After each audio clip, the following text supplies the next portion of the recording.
So, delighted to be joined on the show today by Francesco and John from Tales from the Void. Hi guys, how are you doing? Hey, Andy, how's it going? Hey, thanks for having us. Thanks for joining us tonight, and again, thank you again for the rearrangement, which wasn't ideal, but it was one of those things, unfortunately. But I really appreciate you being so open to coming on and speaking with us.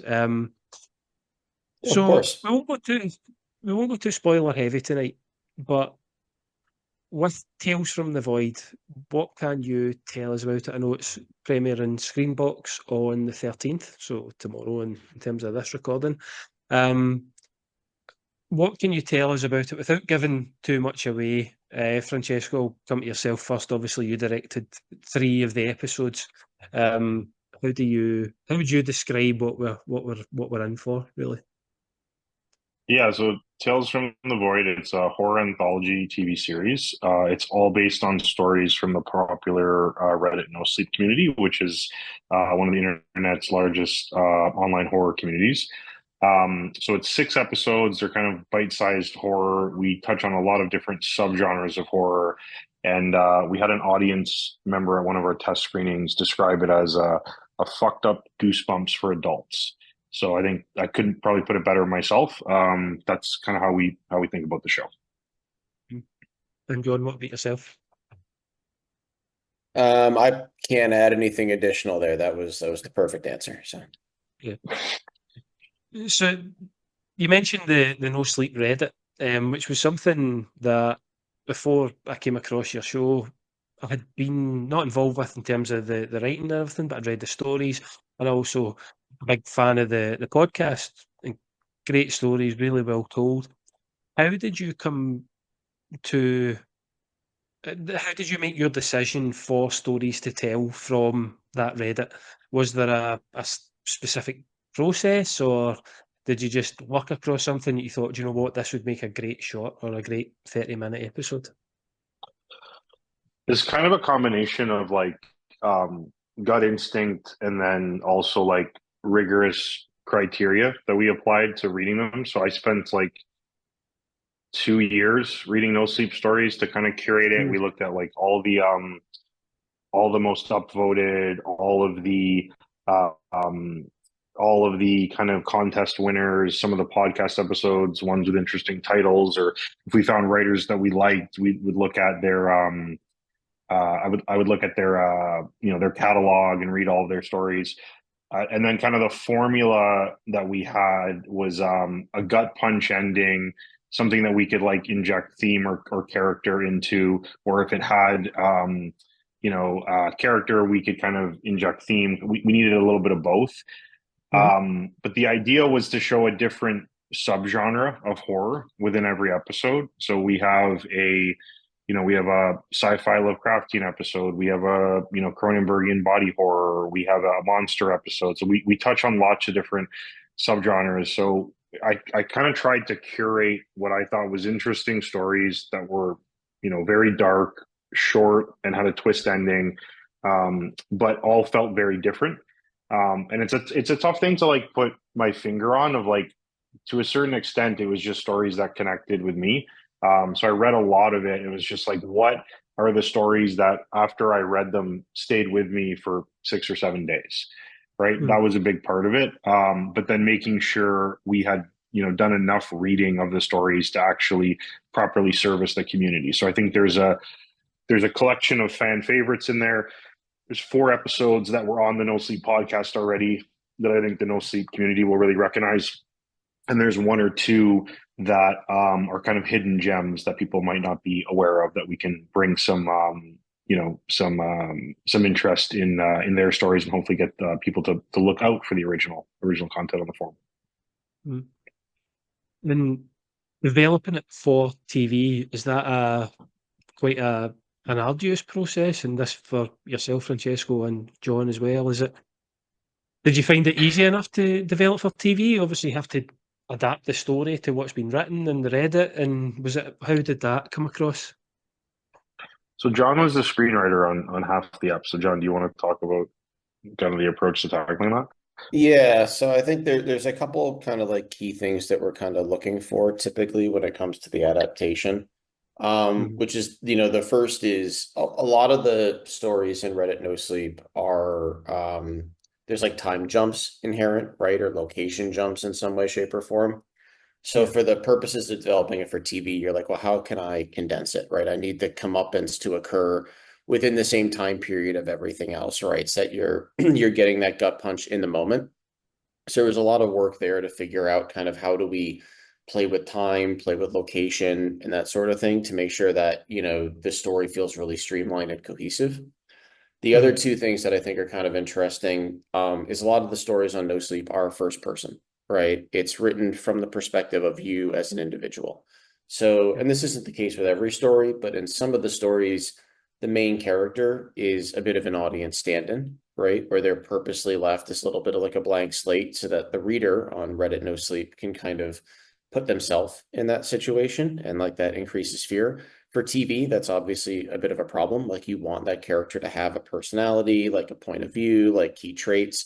So there was definitely some infusion of character in the leads. And then that often tied into the third thing, which is theme, right? I think, if, you've seen some of the episodes, you'll know that, there is, some kind of like socio-political theme involved in every single episode that was really important for us to kind of infuse in.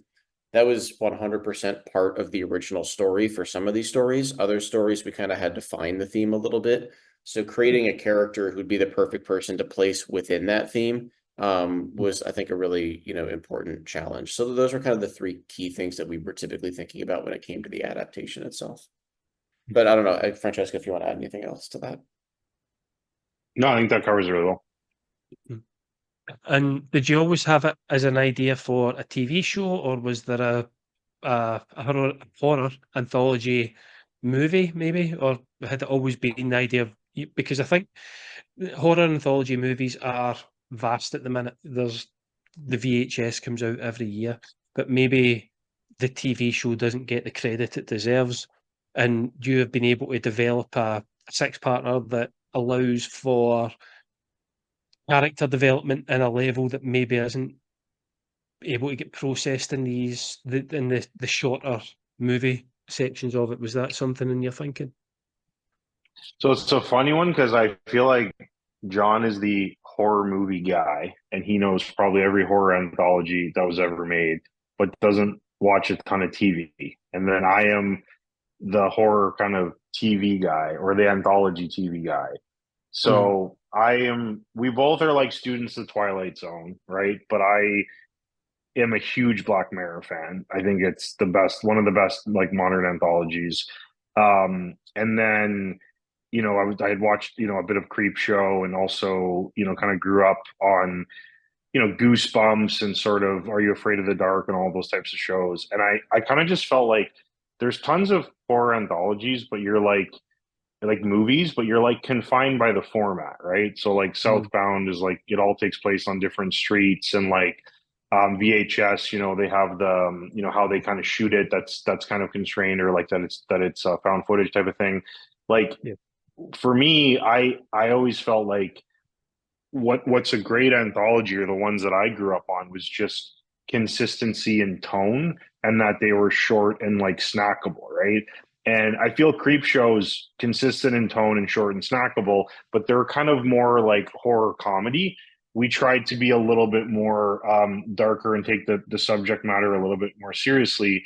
And I just felt like the shows I grew up watching, there wasn't an adult version of that. So like we made a deliberate choice to not have a crypt keeper or like a host in between episodes. And my thing was, I want people to feel as though when they come to see Tales from the Void, they're going to see a high quality production that's creepy, that is a bit of a slow burn, but gets to the twist quickly. And if you like the episode, there's lots of different ones, and if you don't, there's another one coming up that might be your taste, and it gets us to kind of free ourselves from kind of like the shackles of like being stuck to a format and trying to Mhm. reinvent a format and more so celebrate the breadth of the genre. So for me, it was always going to be a television show. Now I think our distributors have constantly talk to us about how do we make this into a movie? How do you bundle it? So there's some distribution realities there, but I like the idea that you can watch a 45-minute Lovecraftian sci-fi epic from Joe Lynch and then watch a 25-minute suburban slasher from me, like back to back. And they're very different in terms of style, in terms of like the genre of horror that we touch on.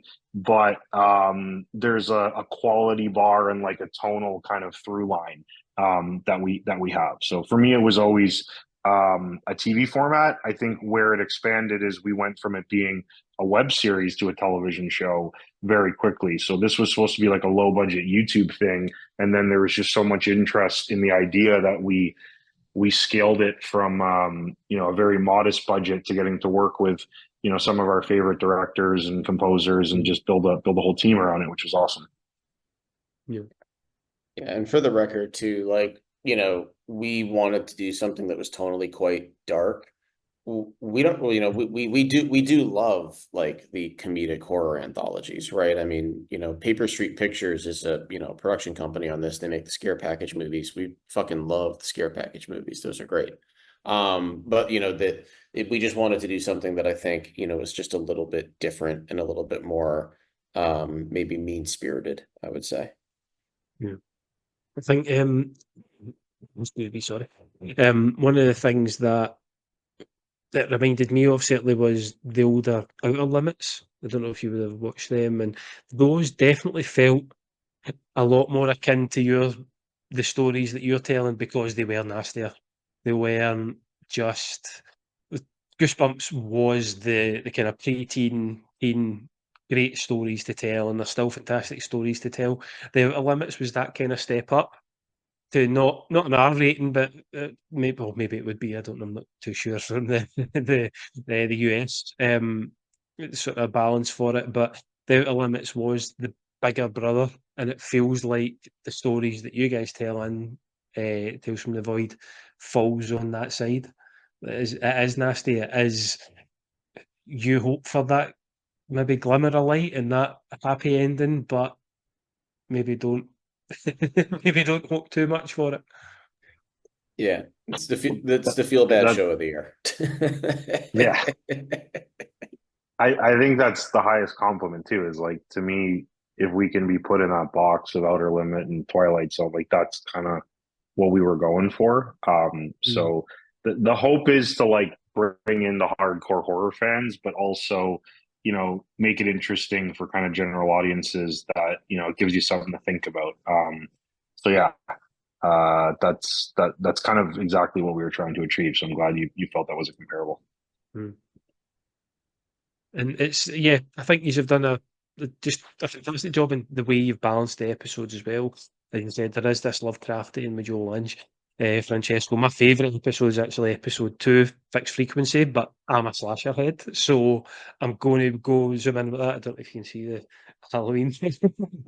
So Nice. I think there definitely is something for everyone. There is, and again, not just the horror heads, as you say. There's something for everyone. You can dip in, and you can have with anthology series. People are going to have likes and dislikes, but I think the stories that you're telling are strong enough that even if there's a dislike, there's an intrigue. Yeah, I think that's exactly it. Is like there's something for everyone there, and I think that people will connect with different episodes, but to me, keeping them snackable was super important. Like I love Cabinet of Curiosities, right? But like and Tales from the Loop, and there's a lot of like great television around Anthology. But like they're an hour and a half, right?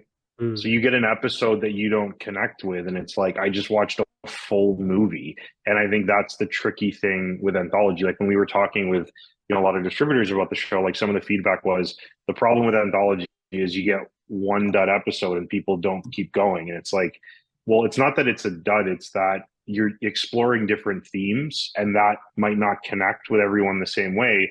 The problem with that exploration is you either have to limit how wide of an aperture you explore or shorten the length.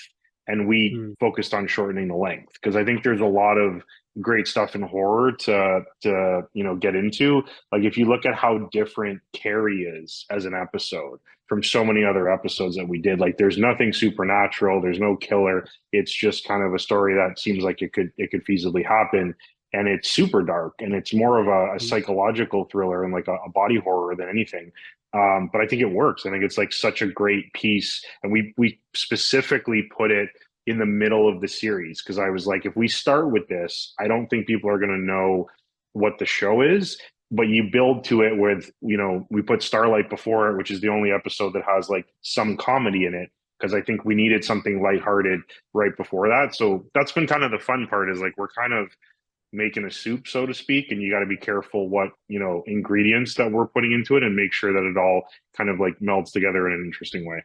Like I think it's funny, like when John and I were like had picked the scripts out and divided up who was going to write what, like it may have seemed like ridiculous, but one of my most like pedantic exercises is going in our little Excel sheet and moving the episode orders around, and just being like, what is the way that people need to actually experience this? Because it's I think that stuff's super important, and that's one of the fun things you get with a TV show.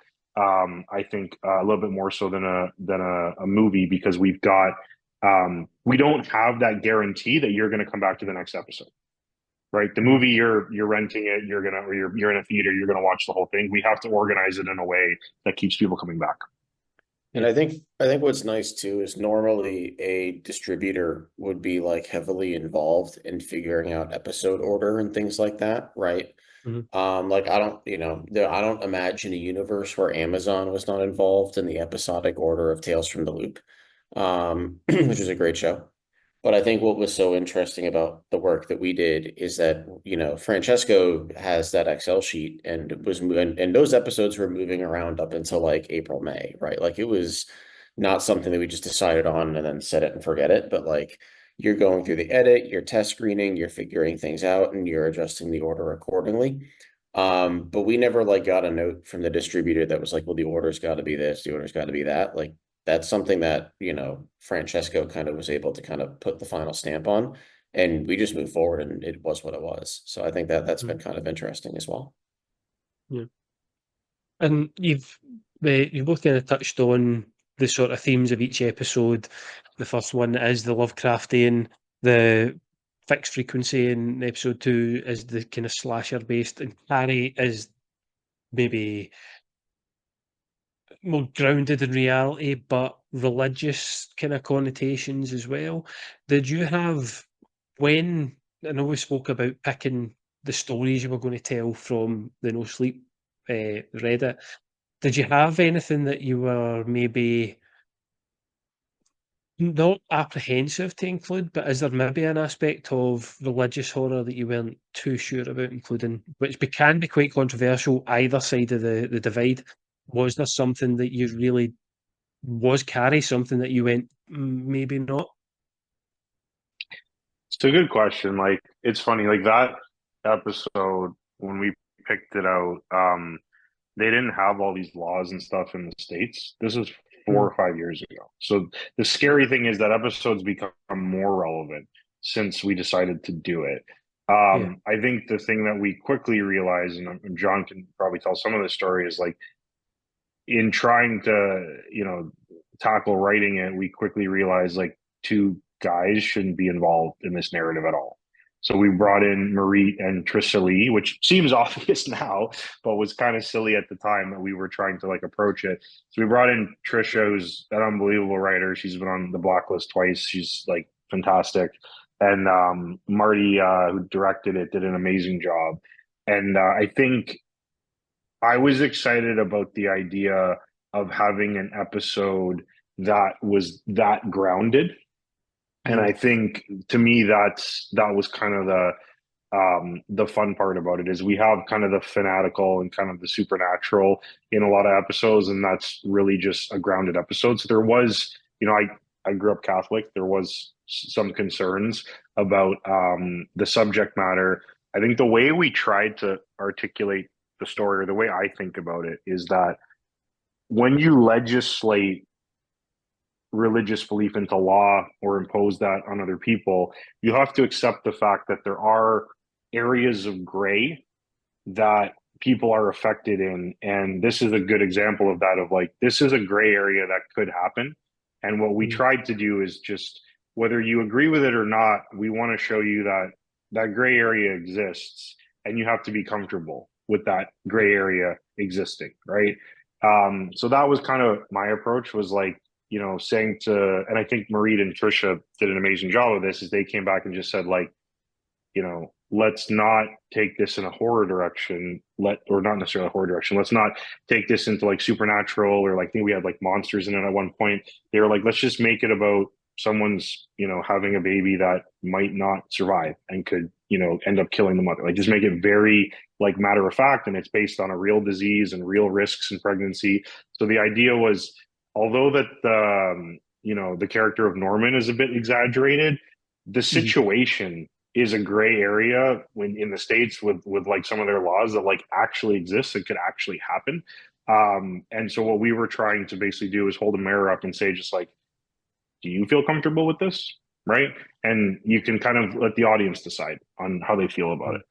I don't know how, if you add to that, John. Yeah, no, I mean, I think that's super important. I think to the larger point Francesco was making, like when we originally were talking about this with Trisha, and this was like 2021 probably, we were like, yeah, like, you know, we could do a thing with aliens maybe, where it's like they're trying to birth an alien baby, or we could do something with like a cult, or like the cult's trying to birth like an evil demon baby or something. And she was like, yeah, maybe, or it could just be fucking real. And it was like, ah, yeah, that's right. Yeah, that's what you're here. Yeah, and I think, you know, the way that she kind of attacked that story and the way that she was able to kind of break it, I think it's super effective because of the tact that she took there. And yeah, it works really well. Yeah, I think you could have had it, as you said, adding maybe a supernatural element, and obviously there's touches of maybe premonition and etc. throughout it, but it doesn't lean heavily on that. And while Fixed Frequency was my favourite episode, I feel like Carrie was the one that really shocked me more, because of, as you said, you end on, each episode ends on a gut punch, and I think Carrie is the one, because anyone can experience that. It's not necessarily from through a lens of the surreal. It's about an everyday occurrence, and while there is certain elements throughout the episode, the gut punch is real, and it's horrible, and especially, again, not going political, the way things are in the States at the minute. Yeah, and I think, like, not to like you know, don't want to be too specific, don't want to give away any spoilers, but the Yeah. final shot of that episode is a metaphor in a nutshell, right? Like the decision to show what we're showing and what that person is valuing in that final shot tells you everything you need to know about that person, and perhaps like the belief system that is sourcing them and their priorities, right? And actually, Francesco, maybe you want to talk about the reaction we got at the test screening to that, because I think that's still pretty interesting. Yeah, we had someone like straight up pass out at the ending of that episode at our test screening, and I had to. It was kind of a crazy one because we had to like check if they were okay, and you know, we're calling an ambulance, and like we're trying to see, like, you know, are they on drugs? Do they drink too much or whatever?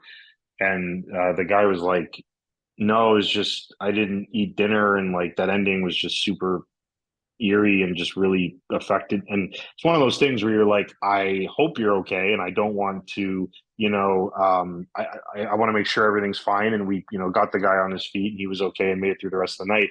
But in that moment, at the same time, you're like, all right, well, we actually did something impactful, which was kind of a surprise. I didn't think it was going to have that like visceral reaction from some of the audience members, but it was heavily debated, that ending, as to whether we were going to show it or not. I think, to John's point, it asks the audience, like, you know, is this an outcome you're comfortable with? Because that very much is a possibility based on this the disease. And I don't want to spoil the ending, but like, you know, it could have gone a lot worse for for our lead in that episode and her character, right? Which we didn't go that path, and that was a discussion as well. So there's a lot of deliberate choices there, but I hope that we made the right ones. Mhm. Yeah, I definitely feel again, for me, it was certainly the most impactful.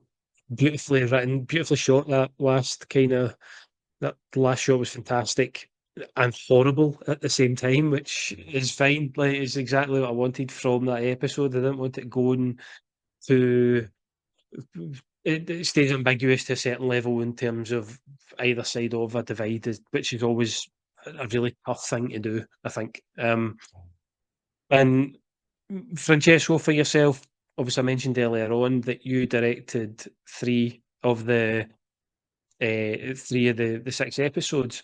Did you have an inkling to what ones you wanted? Obviously, we had Joe Lynch involved, the Adams family were involved as well, and Mariko was involved in Carrie. Was there ones that you picked out yourself? Did you get the choice early on, saying, "I'm having that one, I'm having that one"? Yeah, definitely. The benefit of like creating and running the show is you get to make those choices, and I love John's writing, so I was happy to do all of his scripts. We've been working together for a long time. I think like Harry, obviously not a good fit for that episode, given it should not be a man's perspective. In the unknown, like transparently, I did not feel comfortable touching that episode, given the amount of VFX, the amount of just very deep themes in that episode. There's a lot of different ways you could take it. So we wanted to bring in someone seasoned like Joe to really tackle it. And I think he did a great job. For Plastic Smile, I wrote that one and was pretty close to it. And I felt like we needed someone that knew how to do a dark fantasy in the woods. I think there's nobody better than the Adams for putting that together. So yeah, the three that I picked, like Fixed Frequency was also my favorite script of the whole show, and we weren't going to let that go to anybody else. Starlight, I had a lot of fun with because I got to do like an Italian giallo, in my opinion, or there's some subtle nods to that. We tried to do like I call it a giallo in reverse, rather than him kind of seeing the murder at the beginning and then trying to figure it out. It's kind of we flip it a little bit. And then Whistle in the Woods was a ton of fun because that was one of the most famous No Sleep stories, and the story is so rich with theme, but it also never tells you what the monster looks like. So we had a lot of fun bringing that to life. Yeah, and you got with the Starlight episode as well. I thought was really interesting take on maybe the fallacy of trying to be what you're not, like the YouTuber aspect of it, and I found really interesting. Fixed Frequency again, yeah, not to not to gush too much on yourself, Francesco, but I just really loved it. It had an element for me of the Summer '84. If you've seen that, it's a Summer of '84, is it called? Sorry, I've taken a total Oh, blank. Summer of '84. Yeah, yeah, Yeah, yeah. Yeah, it had yeah. that feel about We it. Like, studied that. We aye, studied that heavily for that episode. Actually, yeah, the two big ones that are in that is we looked at like a little bit of the Stranger Things biking stuff, but that wasn't a huge influence. It was Summer of '84. We definitely watched. What was the other two? Super Dark Times was Yeah. a huge influence on that episode, which is almost it's a horror like movie, but it's almost the entire thing is kids biking around, which was a big one. And I pulled some stuff from Halloween. Obviously, I'm a big student of Halloween. There's some of the shots of the killer are like direct ripoffs there, and the handheld stuff at the end with the mm, door is very similar to the first Halloween when she goes and finds the body with the tombstone on in the bedroom. And what was the other one? Was Joyride for some of the walkie stuff is a direct okay, lift from there. Yeah.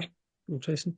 Yeah, yeah, very effectual, and I think the fact as well that you get over your three episodes, you have the difference, and you can tell that they are their own individual stories is fantastic. In terms of Tales from the Void, do you have plans going forward? Is it just take it as it is at the minute with these six episodes, or do you have a season two, a season three? I know these. I don't know how it works, but I know there is pre-planning as such. We hope it connects tomorrow and people like it and watch it and tell Screambox that they love it so we can get a season 2. We have some of the stories already picked out with some openings still available. So we're taking submissions on the website for new stories, and we're still kind of combing through Reddit. So yeah, like nothing's locked right now, but we would love to do a season 2. There's a lot of bigger budget, higher concept episodes that we kind of push to season 2. We have a haunting episode that was supposed to be in the first season that I'm gonna have to move to season 2. But yeah, no plans yet. But we will be ready if they are interested in giving us another season. Yeah. But the short-term plans for now are just to sleep. Like I think yeah, we need to sleep for a little bit, and then from there, hopefully if the show does well, we're excited to jump in and do a season 2. So yeah, to Francesco's point, like there's some bigger stuff that we didn't quite have the budget for in season 1, burning down a kitchen, things like that, that we'd be excited to tackle in the second season. The irony of you having to sleep after doing a NoSleep Reddit TV show is quite isn't lost on everyone. The irony, very on irony's, brand. Yeah, the irony's not lost, right? Yeah. I really hope you get it. I think it's certainly one of the strongest anthology series I've seen in a long time, and especially in TV show terms as well. And I think we do need, without for me personally, and again, this is not the views of anyone else's, the horror we get in TV at the minute and the mainstream television doesn't hit the same way as the way your guys' show did. I think it was from 1 to 6. It was all great. It was fantastically strong, fantastic characters, well written, well shot, and really, really disturbing at the end, which for horror aficionados is going to be a big thing. And I really hope you do get the second season. I'm not just bullshitting with that. I'm being genuine.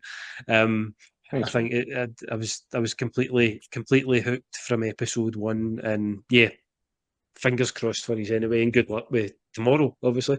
And yeah, I'm sure it will do great, especially with someone like Screambox behind it. I think they're fantastic as well for the distribution. Well, thank you. That's super kind. Thank you so much for that. And yeah, we really appreciate it. Tell all your friends, and we'll go from there. Yeah. Yeah, we've been super fortunate with Screambox. They've been great, and we had no notes on scripts or episodes, so you can't ask for anything more than that as a creative team. Just to put out what we thought was cool, and hopefully people fuck with it. So, Francesco and John, thanks again for your time, and good luck with the premiere on the 13th of October. Cheers, guys. Amazing, thank you. Thanks for having us.